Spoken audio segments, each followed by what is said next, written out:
1 நாளாகமம் 29ஆம் அதிகாரம் 1ஆம் வசனம் முதல் 4வது வசனம் வரைக்கும். பின்பு தாவீது ராஜா சபையார் எல்லாரையும் நோக்கி, தேவன் தெரிந்து கொண்ட என் குமாரனாகிய சாலமோன் இன்னும் வாலிபனும் இளைஞனுமாயிருக்கிறான். செய்ய வேண்டிய வேலையோ பெரியது, அது ஒரு மனுஷனுக்கு அல்ல, தேவனாகிய கர்த்தருக்கு கட்டும் அரண்மனை. நான் என்னால் இயன்ற மட்டும் என் தேவனுடைய ஆலயத்துக்கென்று பொன் வேலைக்கு பொன்னையும், வெள்ளி வேலைக்கு வெள்ளியையும், வெண்கல வேலைக்கு வெண்கலத்தையும், இரும்பு வேலைக்கு இரும்பையும், மர வேலைக்கு மரத்தையும், பதிக்கப்படத்தக்க காந்தியுள்ள கற்களையும், பலவர்ண கற்களையும், விலையேற பெற்ற சகலவித இரத்தினங்களையும், வெண்கற்பாலங்களையும், கோமேதகம் முதலிய கற்களையும் ஏராளமாய் சவதரித்தேன். பின்னும் என் தேவனுடைய ஆலயத்துக்கென்று நான் வைத்திருக்கிற வாஞ்சையினால் பரிசுத்த ஆலயத்துக்காக நான் சவதரித்த அனைத்தையும் தவிர எனக்கு சொந்தமான பொன்னையும் வெள்ளியையும் என் தேவனுடைய ஆலயத்துக்கென்று கொடுக்கிறேன். அறைகளில் சுவர்களில் மூடுவதற்காகவும், பொன் வேலைக்கு பொன்னும் வெள்ளி வேலைக்கு வெள்ளியும் உண்டாகிறதற்காகவும், கம்மாளர் செய்யும் வேலை அனைத்திற்காகவும் ஓப்பீரின் தங்கமாகிய 3000 தாலந்து தங்கத்தையும், சுத்த வெள்ளியாகிய 7000 தாலந்து வெள்ளியையும் கொடுக்கிறேன். விளக்கம் தேவையில்லை நினைக்கிறேன். தாவீது ராஜாவுக்கு வயசாயிருச்சு. 40 வருஷம் இஸ்ரவேல் தேசத்தில் ராஜாவாக இருக்கிறாரு. முதல்ல 7.5 வருஷம், அப்புறம் இங்கிட்டு இருக்கிறாரு. வயசாயிருச்சு, மரிக்கிற தருவாயில் இருக்கிறாரு. இதுக்கு பிறகு சிம்மாசனத்தில் ஆட்கள் வந்து அங்கே அமரணும். அதனால் கர்த்தர் யாரை தெரிந்து கொண்டார்? சாலமோனை தெரிந்து கொண்டார். தாவீதோடைய மகன் குமாரன் சாலமோனை கர்த்தர் தெரிந்து கொண்டார். எனவே சபையார் எல்லாரையும் அழைத்து அங்கே நிறுத்தி வைத்திருக்கிறார். சிங்காசனத்தில் தாவீது உட்கார்ந்திருக்கிறார். இப்போ சபையார் எல்லாரையும் பார்த்து அவர் சொல்லுகிறார். என்ன சொல்லுகிறார்? அதைத்தான் இங்கே நான் வாசித்தோம். என்ன சொல்றாரு? கர்த்தருடைய ஆலயம், சபை, சர்ச்சு கட்டப்பட வேண்டும். எனவே சர்ச்சு கட்டப்படுவதற்காக நான் கர்த்தருக்கு என்ன செய்கிறேன்? இவ்வளவுத்தை நான் கொடுக்கிறேன் என்று அவன் சேமித்து வைத்ததை, அவன் சம்பாதித்து வைத்ததை எல்லாத்தையும் கொண்டு வந்து என்ன செய்கிறாங்க? வைக்கிறான். வைத்து விட்டு அவன் இங்கே சொல்லுகிறதை நாம் பார்க்கிறோம். அவன் இங்கே என்ன சொல்லுகிறான்? தாவீது என்ன சொல்லுகிறான்? தேவனுடைய ஆலயத்துக்கென்று சவதரித்தேன். இப்படிப்பட்ட மனுஷன் எங்கேயாவது நீங்க பார்த்துருக்கீங்களா? பொண்டாட்டி பிள்ளைகளுக்காக சம்பாதிப்பாங்க, தன்னுடைய சந்ததியார் நல்லா இருக்கிறதுக்காக சம்பாதிச்சு வைப்பாங்க. ஆனா ஆலயத்துக்காக சம்பாதிக்கிற ஆள் எங்கேயாவது பார்த்துருக்கிறீங்களா? சர்ச்சு கட்டுறதுக்காகவே நான் சம்பாதிக்க போறேன், ஊழியத்துக்காகவே நான் கொடுக்க போறேன், ஊழியத்துக்கு கொடுக்கறதுக்காகவே நான் வேலைக்கு போறேன், அதுக்காகவே நான் சம்பாதிக்க போறேன், அதுக்காகவே நான் சேர்த்து வைக்க போறேன் அப்படின்ற ஒரு ஆளை நீங்க பார்த்துருக்கிறீங்களா? தாவீதை பாருங்கள். இங்கே சத்தியவேதத்தில் எழுதப்பட்டிருக்கிறது, தாவீது என் இருதயத்துக்கு ஏற்றவன், தாவீதின் இருதயத்துக்கு பிரியமானவன், தாவீதின் இருதயத்துக்கு உகந்தவனாயிருக்கிறான். எல்லாம் இருக்கிறீங்களா? சொல்லப்பட்டிருக்கிறது, தேவனுடைய ஆலயத்துக்கென்று சவதரித்தேன், சம்பாதித்தேன் என்று. அதாவது சம்பாதிக்கும் போதே இந்த 40 வருஷ காலத்தில், 50 வருஷ காலத்தில் அவன் சம்பாதிக்கும் போதே தேவனுடைய ஆலயத்துக்கென்று ஒரு பங்கை எடுத்து ஒதுக்கி வச்சுக்கிட்டே வந்தானா. ஒரு பங்கை எடுத்து சர்ச்சுக்கு நான் கொடுக்க போறேன், ஆலயத்துக்கு கொடுக்க போறேன், ஆலயம் கட்டப்பட போகிறது, பெரிய ஒரு ஆலயம் எழும்ப போகிறது, அது ராஜாவுக்கு கட்டும் அரண்மனை, அது ராஜாவுக்கு கட்டும் அரண்மனை. ராஜாவுக்கு கட்டக்கூடிய ஒரு ஓலை குடிசை கிடையாது, ஒரு சின்ன ஒரு தட்டியில மறைச்ச ஒரு குடிசை கிடையாது, ராஜாவுக்கு கட்டும் அரண்மனை. அதனால அந்த அரண்மனை கட்டுவதற்கு, ராஜா குடியிருக்க, ராஜாதி ராஜாவாகி கர்த்தர் வந்து வாசம் பண்ணுகிறதுக்கு நான் என்ன செய்ய போறேன்? நான் கொடுக்க போறேன்னு சொல்லி அவன் தீர்மானித்து திட்டமிட்டு ஆரம்ப நாட்கள்ல இருந்து ஒரு பங்கை எடுத்து ஒதுக்கி வச்சுக்கிட்டே வந்தானா. தசம பாகத்தை எடுத்து கொடுக்கறத போலவே, ஊழியத்துக்கு கொடுக்கறத போலவே ஒரு பங்கை எடுத்து பல வருஷங்களா ஒதுக்கி வச்சுக்கிட்டே வந்தானா. அதெல்லாம் இப்ப கொண்டு வந்து வைக்கிறாங்க. என் தேவனுடைய ஆலயத்தின் மேலே நான் வைத்த வாஞ்சையினாலே. ஆமென். நான் என்ன செய்யறேன்? கர்த்தருக்கு நான் கொடுக்கிறேன் என்று அவன் சொல்லுகிறதை நான் பார்க்கிறேன். எப்படிப்பட்ட தரமுள்ள ஆட்கள் பாருங்க. ஆசீர்வாதங்கள் எப்படி வருகிறது என்பதை கவனியுங்கள். ஏன் ஆசீர்வதித்த மனுஷனையே கர்த்தர் ஆசீர்வதிக்கிறார் என்ற ஒரு கேள்வி கிறிஸ்தவ மக்களுடைய மனதிலே அப்படி குடைந்து கொண்டே இருக்கிறது. நம்ம இவ்வளவு வருஷம் சபைக்கு வர்றோம், நமக்கு பின்னால சபைக்கு வந்தவங்க அவங்க எங்கேயே போயிட்டாங்க? ஏன்? என்ன காரணம்? மனது குடையுது, மனது குடையுது. இவங்க கர்த்தருக்குன்னு 10 ரூபா கொடுக்கறதுக்கு குடலே பிடிஞ்சு எரிகிற மாதிரி இருக்குது இவங்களுக்கு. அவங்க லட்சக்கணக்கில் தூக்கி எரிஞ்சு பாட்டுக்கு போயிட்டே இருக்காங்க. கர்த்தருக்கா லட்சக்கணக்கில் நான் கொடுக்க போறேன். எனக்கு கர்த்தர் தான் முக்கியம், எனக்கு ஜீவனை கொடுத்த கர்த்தர் தான் முக்கியம், எனக்காக சிலுவையில் தொங்கின கர்த்தர் தான் முக்கியம். நான் லட்சம் ரூபாய் கொடுத்தனா கோடி ரூபாய் கொடுக்கிறது கர்த்தர் வல்லமுள்ள தேவனாக இருக்கிறார். அவங்க மைண்ட் எப்படி இருக்குது, இவங்க மைண்ட் எப்படி இருக்குது பாருங்க. இவங்க 10 ரூபாய் கொடுக்கறதுக்கு, அந்த கிழிஞ்ச 10 ரூபாய் தூக்கி போடுறதுக்கு 1000 திட்டம் ஓடுது மண்டைக்குள்ள. தூக்கம் வரமாட்டேங்குது. கொடுக்கலாமா வேணாமா, எதுக்கு 10 ரூபாய் கொடுத்துக்கிட்டு, ஏன் 3 ரூபாய் கொடுத்தா போதாதா, ஏன் 5 ரூபாய் கொடுத்தா போதாதா? வருஷம் முடிஞ்சு போச்சு. 10 ரூபாய் கொடுக்கறதுக்கு யோசனையில வருஷம் முடிஞ்சு போச்சு. இவங்க அள்ளி எரிஞ்சிட்டு போய்கிட்டே இருக்கிறாங்க. கர்த்தர் கர்த்தர் கர்த்தர் மேல வச்ச வாஞ்ச, கர்த்தர் மேல வச்ச இந்த பிரியம், ஆலயத்துக்கு கொடுக்க போறேன்னு சொல்லி அதுக்காகவே நான் சம்பாதிக்க போறேன், அதுக்காகவே நான் வேலைக்கு போறேன். எப்படிப்பட்ட ஒரு இருதயம், எப்படி ஆசீர்வாதங்கள் வருகிறது என்பதை கவனியுங்கள். எப்படி தேவன் ஆசீர்வதிக்கிறார் என்பதை கவனியுங்கள். சிலருக்கு அப்படியே மண்டை பீய ஆரம்பிக்குது. என்னடா ஆசீர்வதிச்சவங்களே கர்த்தர் ஆசீர்வதிச்சுட்டு இருக்கிறாரு, நம்மளை கர்த்தர் உள்ள விட்டுட்டாரோ? விடலாம் இல்ல. அவங்க இருதயம் எப்படி இருக்குது, நம்ம இருதயம் எப்படி இருக்குன்னு கவனிங்க. அவங்க மைண்ட் எப்படி இருக்குது, நம்ம மைண்ட் எப்படி இருக்குன்றத கவனிங்க. ஆமே. கர்த்தரா கண்ணை மூடிட்டு உடனே அள்ளி செஞ்சிருவாங்க, கொடுத்துருவாங்க. நீங்கள் அப்படிப்பட்ட ஆளா இருக்கிறீங்களா? உங்களை நீங்களே பரிசோதித்து பாருங்கள். இல்லை கர்த்தருக்கு கொடுக்கறதுக்கு 1000 யோசனை யோசிக்கிறீங்களா? தசமபாகம் கொடுக்கறதுக்கு இப்படி யோசனை யோசிச்சுட்டு இருக்கிறோமா? தசமபாகம் கொடுக்கறதுக்கு இப்படி யோசனை யோசித்தோம்னா அப்புறம் அடிஷனலா கர்த்தர் கேட்கும் போது எப்படி கொடுக்க போறோம்? எழுதப்பட்டிருக்கு 3000 தாளந்து பொண்ணு, 7000 தாளந்து வெள்ளி, பாக்ஸ் பெட்டி பெட்டியா கொண்டு வந்து இறக்குறான். கர்த்தருடைய ஆலயத்துக்கு என்று கொடுக்க ஆரம்பிக்கிறான்.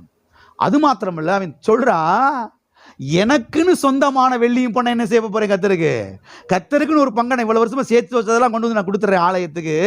இப்ப நான் பெர்சனலா எனக்குன்னு சேர்த்து வச்சிருக்கிறேன்ல, அதுல என்ன செய்ய போறேன் கொண்டு வந்து கர்த்தருக்கு நான் கொடுக்க போறேன் என்று இவன் என்ன செய்யறான்?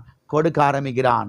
ஆலயம் கட்டப்படுவதற்கு பாருங்க, மாத்திரம் கொடுத்தது பல கோடி ரூபாய் மதிப்பு பெறும் என்று வேத வல்லுநர்கள் இதை கணக்கு போட்டு சொல்லுறாரு. இவ்வளவு கணக்கு போட்டு சொல்றதுக்கு டைம் இல்லை, இதெல்லாம் சொல்லிடுவேன். போன வாரம் அதுக்கு முந்தின வாரம் சொன்னது மாதிரியே அவ்வளவு சொல்றாங்க. எத்தனையோ கிட்டத்தட்ட 4000 கோடி ரூபாயை தாண்டுதான் அவன் கொடுத்தது. மாத்திரம் 4000 கோடியை தாண்டி போகுதான் பாருங்க.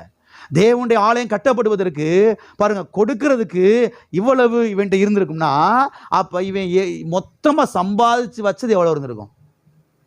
சொல்றது உங்களுக்கு புரியுதா? ஆலயத்துக்குன்னு ஒரு பங்கை சம்பாதிச்சு வச்சுட்டு சேர்த்து வச்சுட்டே வந்திருக்கிறான். அதை கொடுத்துட்டாங்க கர்த்தருக்கு. அடுத்து என் சொந்தமான, எனக்குன்னு சொந்தமான வெள்ளி பொண்ணு எல்லாத்தையும் என்ன செய்யறேன்? கொடுக்கிறேன் அப்படின்னு கொடுக்கிறான். இவ்வளவு இவன் கொடுத்தானே, அப்ப இவன்ட்ட எவ்வளவு இருந்திருக்கும்? எவ்வளவு இவன்ட்ட இருந்திருக்கும்? சரி, ரைட். இவ்வளத்தையும் இவனுக்கு கொடுத்தது கர்த்தரா சாத்தானா? சத்தம் கம்மியா இருக்குதே. கர்த்தர். என்ன கர்த்தர்? என்ன கர்த்தர்? நல்லா சொல்லுங்க. யாருங்க? 16 வயசா இருக்கும் பொழுது அவங்க அப்பாவோட ஆட்டுக்குட்டி 10-15 ஆட்டுக்குட்டியை காட்டுக்குள்ள மேய்ச்சிட்டு கிடந்தவன். மனதிலே வையுங்கள், மனதிலே வையுங்கள். இன்னைக்கு ராஜ சிம்மாசனத்தில் உட்கார்ந்து இருக்கிறான். இஸ்ரவேல் தேசத்துல 40 வருஷம் அவன் அரசாட்சி ஆடுறான். இங்க 4 வருஷத்துல பிடிங்கி விட்டுறாங்க ஆட்சிய. 40 வருஷம் இஸ்ரவேல் தேசத்துல ராஜா உட்கார்ந்து இருக்கிறான். செல்வ செழிப்பா வாழ்றான். எவ்வளவு வெற்றிகள், எவ்வளவு செல்வ செழிப்புகள் பாருங்க அவனுக்கு. எவ்வளத்தையும் இவனுக்கு கொடுத்தது யாருன்னா கர்த்தர் என்பதை தெரிந்து கொள்ளுங்கள். சாத்தான் கிடையாது, கர்த்தர் என்பதை தெரிந்து கொள்ளுங்கள். அப்ப ஆடுகளை மேய்த்து கொண்டிருந்த காலத்திலேயே கர்த்தரை குறித்த ஒரு உயர்ந்த எண்ணம், கர்த்தரை குறித்த ஒரு பெரிய உயர்ந்த ஒரு பாருங்க ஒரு படம்.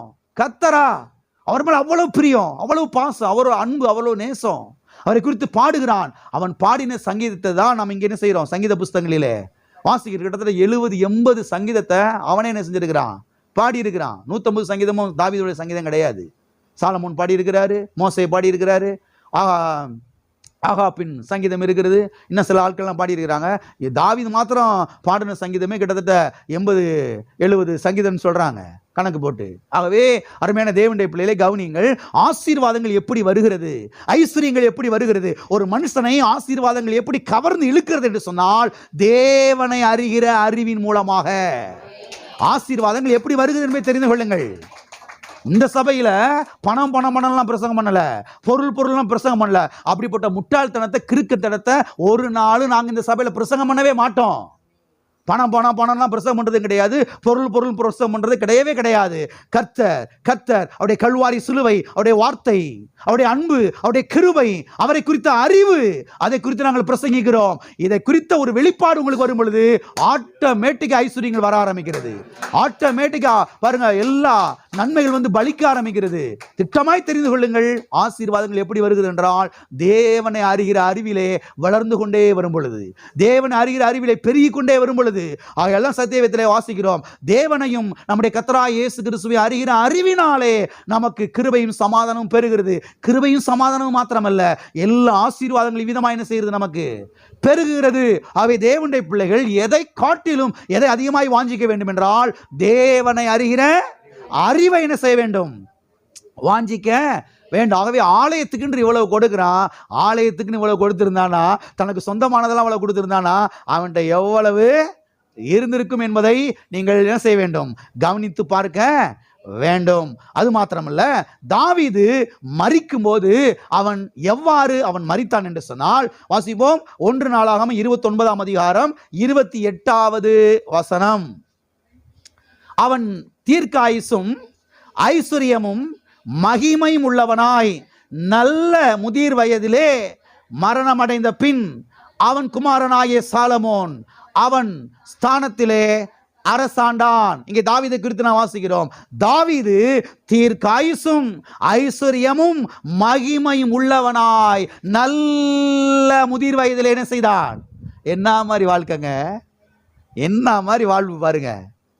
தீர்க்காயுசாய் வாழ்ந்தான். அப்புறம் உங்க பைபிளை பாருங்க, உங்க பைபிளை பார்த்து பதில் சொல்லுங்க. என்ன அது, எப்படி மரித்தான்? சாகும்போது பிச்சைக்காரனா மரிக்கல, விளங்கும்படியாய் உங்களுக்கு சொல்லுகிறேன். அவன் மரிக்கும் பொழுது ஓட்டாண்டியா, ஒரு பரதேசி பண்டாரமா, ஒண்ணுமில்லாத அவன என்ன செய்யல, மரிக்கல. சில ஆட்கள் பாருங்க, வயசான காலத்துல பிள்ளைகளுக்கு ஒண்ணுமே வைக்காம என்ன செஞ்சிருவாங்க, விட்டுருவாங்க. போனது மாத்திரம் இல்ல, கடைங்காரால விட்டுட்டு போயிடுறது. எப்படி விட்டு போயிடுது? மனைவியும் பிள்ளையும் கட்டு போ, நான் பட்ட கடனை என்ன செஞ்சிரு. இது ஒரு வாழ்க்கையா? மனைவியும் பிள்ளையும் சேர்ந்து கடனையும் எல்லாம் கட்டுங்க போங்க, நான் குடிச்சு கடை வாங்கின கடை எல்லாத்தையும் நினைச்சிங்க.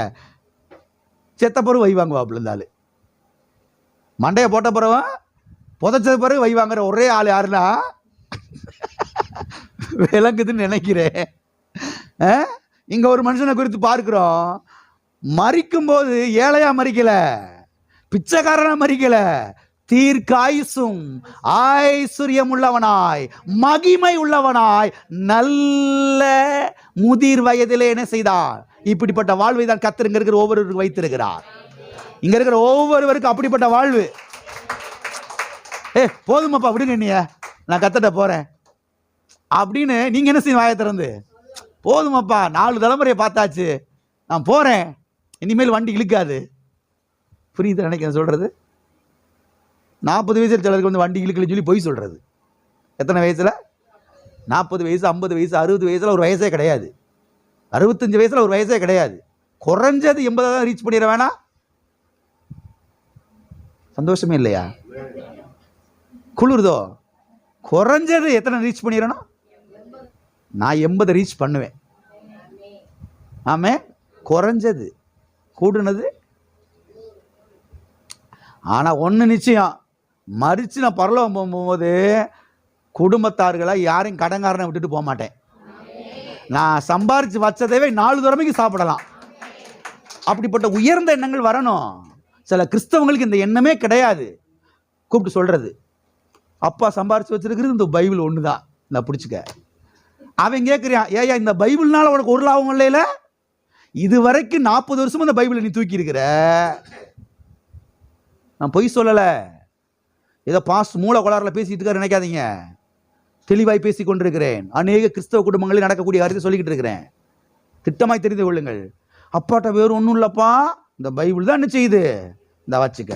அவன் என்ன கேட்குறான், ஏப்பா 40 வருஷமா சர்ச்சு போனேன், இந்த பைபிள் தூக்கிட்டு போனையே, இந்த பைபிள்னால உனக்கு ஒரு லாபம் இல்லை, ஒரு லாபமே இல்லாத பைபிள் ஏட்டா நீ கொடுக்குறியாக்கும், அது நீயே கொண்டு போயிருப்போ, உன்னை புதைக்கும் போது சேர்த்து செஞ்சிருவேன். அதை நான் ரியலா பேசுறேன், சும்மா விளையாண்டுக்கிட்டு பேசல. நான் எதையாதும் 40 வருஷமும் பைபிளை தூக்கி இருக்கிறோம், ஒரு ஆசீர்வாதம் இல்லை, ஒரு சுகம் இல்லை, பிள்ளைகளுக்கு மனைவி கொடுக்கறதுக்கு ஒன்றும் இல்லை. நம்ம ஆண்டவர் அப்படிப்பட்ட ஆண்டவரா? ஒரு ஏழை ஆண்டவரா? ஒரு தரித்திரச்சாமியா? ஒரு ஒண்ணுமில்லாத ஆளா? இதுக்கு அவர் வந்து சிலுவையில் மரிச்சாரா நம்மளை ஒண்ணுமில்லாத ஆள் ஆக்குறதுக்கு? சிலுவையில் என்ன சம்பாரிச்சு வச்சிருக்கிறாரு? அதெல்லாம் குறித்து இந்த பைபிள் இல்லையா ஒண்ணுமே? உங்கள் மித்தம் தரித்திரரானாரே நீங்கள் ஐஸ்வர்யவானாகும்படிக்கு, அதெல்லாம் விளங்கவே இல்லையா பைபிள்ல? எல்லாம் இருக்கிறீங்களா? உங்கள் பிள்ளைகளுக்கு, உங்கள் பேர பிள்ளைகளுக்கு நல்ல வழியை காமிங்க, நல்ல மாதிரியா இருங்க, நல்ல லெவலுக்கு வாங்க, கர்த்தரை விசுவாசிங்க, கர்த்தரை வார்த்தையை விசுவாசிங்க. அநேக கிறிஸ்தவர்களை போல தடவிக்கிட்டு அப்படியே கஞ்சிக்கு வெளியெல்லாம் அப்படியே கருமாயப்பட்டுக்கிட்டு அப்படியே உருண்டுக்கிட்டு இருக்காதீங்க. இதெல்லாம் உங்க பிள்ளை பார்ப்பான். செத்தாலும் ஜாமீனை தவிர நீ ஒவ்வொரு சர்ச்சுக்குன்னு செய்ய மாட்டேன். நான் என்ன மூச்சையங்கானா பேச்சையங்கானா? உண்மை என்பதை தெரிந்து கொள்ள உண்மையை பேசிக்கிட்டு இருக்கிறேன். இவ்வளவு வருஷமா நீ சபைக்கு போயிருக்கப்பா, நீ போயிருக்கமா? உன் ஆண்டவர் உனக்கு ஒன்றும் செய்யலையா? உனக்கு ஒன்றுமே கொடுக்கலையா? உன்னை தரித்திரம் தான் விட்டுருக்கிறார் அந்த ஆண்டவர். அப்போ என்னையும் தரித்திரம் தான் ஆக்குவார். அப்போ என்னை விட்டுரு வேணாம். நம்ம பிள்ளைகள் நம்மளை விட என்ன செய்கிறாங்க ரொம்ப தெளிவா? அது இன்னைக்கு இருக்கிற ஜென்ரேஷனு எப்படி இருக்கிறாங்க நீங்கள் கவனிக்கணும். இதெல்லாம் விசுவாசிக்கணும், இதெல்லாம் பார்க்கணும், கண்ணை திறந்து வேதத்தை வாசிக்கணும், அதிகமாய் தேவன் அறிகிற அறிவில் வளரணும், அதில் வாஞ்சையா இருக்கணும். அதில் போகும்போது எல்லா ஆசீர்வாதங்கள் வர ஆரம்பிக்கிறது. பிள்ளை பார்க்குறான், ஆசீர்வாதம் எப்படி வருது? நெத்தி வேர்வை சிந்துறனால வரல, மாங்குன்னு உழைக்கிறனால மாத்திரம் இல்லை, வேலை பார்க்கணும், அதெல்லாம் ஒரு பகுதி இருக்கட்டும். ஆனால் ஆசீர்வாதங்கள் ஐஸ்வர்யம் எப்படி வருகிறது? தேவனை அறிகிற அறிவின் மூலமாக. நம்மகிட்ட இருந்து ஒரு பாடத்தை அவன் கத்துக்கிறான். ஓஹோ, நம்ம உழைக்கிறனால, நம்ம பேச்சு திறமையினால, நம்ம சர்டிபிகேட்னால இந்த உலகத்துல மேல வர முடியாது. இந்த உலகம் கால வாரி விடுகிற உலகம், பிடுங்குகிற உலகம். இந்த உலகத்துல ஜெயிக்கணும்னா ஒரே வழி தேவனை அறிகிற அறிவு. கல்வாரி சிலுவை குறித்த வெளிப்பாடு. இதன் மூலமான ஆசீர்வாதம் வருகிறது என்று பிள்ளைகள் கற்றுக்கொள்கிறார்கள். அவங்க பிள்ளைகள் கற்றுக்கொள்கிறார்கள், வாழ்ந்து சுகமாயிருப்பார்கள். ஆமென். ஆகவே தேவனுடைய பிள்ளைகள் இதெல்லாம் என்ன செய்யுங்க, ஆழமாய் கவனியுங்கள். தாவீது மரிக்கும் பொழுது அவன் ஒண்ணுமில்லாத ஒரு ஆளா மரிக்கல, அவன் தீர்க்காயுசாய் மரித்தான், ஐஸ்வர்யவானாய் மரித்தான், நல்ல முதிர் வயதிலே அவன் மரித்தான், மகிமை உள்ளவனாய் அவன் மரித்தான் என்று சத்தியவேதத்திலே நாம் பார்க்கிறோம். எனவே ஐஸ்வர்ய சம்பன்னர் தம்முடைய ஜனங்களும் ஐஸ்வர்யவான்களாய் இருக்கும்படி என்ன செய்கிறார்? அவர் விரும்புகிறார். இப்ப அவர் விரும்பினால் மாத்திரம் போதாது, நீங்க என்ன செய்யணும்? விரும்பணும். ஆமென். ஆசீர்வாதத்தை நீங்கள் விரும்பாமல் போனீர் என்று சொன்னால் அது உங்களுக்கு தூரமாய் விலகி போய்விடும் என்று நாம் சத்தியவேதத்தில் என்ன செய்கிறோம்? வாசிக்கிறோம். ஆகவே தேவனுடைய பிள்ளைகள் ஆசீர்வாதத்தை என்ன செய்யணும்? விரும்ப வேண்டும். ஆகவே ஆபிரகாம் வாழ்க்கை குறித்து பார்த்தோம், ஈசாக்கின் வாழ்க்கை குறித்து பார்த்தோம், யாக்கோபுடைய வாழ்க்கை குறித்து பார்த்தோம், இஸ்ரவேல் மக்களுடைய வாழ்க்கை குறித்து பார்த்தோம். இங்கே தாவீதை குறித்து என்ன செய்கிறோம்? நாம் பார்க்கிறோம். ஆமென். அப்ப ஐஸ்வர்ய சம்பன்னர் எதை விரும்புகிறார்? அவருடைய பிள்ளைகளாகிய நாம் இந்த பூமியிலே அவருக்காக ஐஸ்வர்யவான்களா இருக்க வேண்டும் என்று என்ன செய்கிறார்? அவர் விரும்புகிறார்.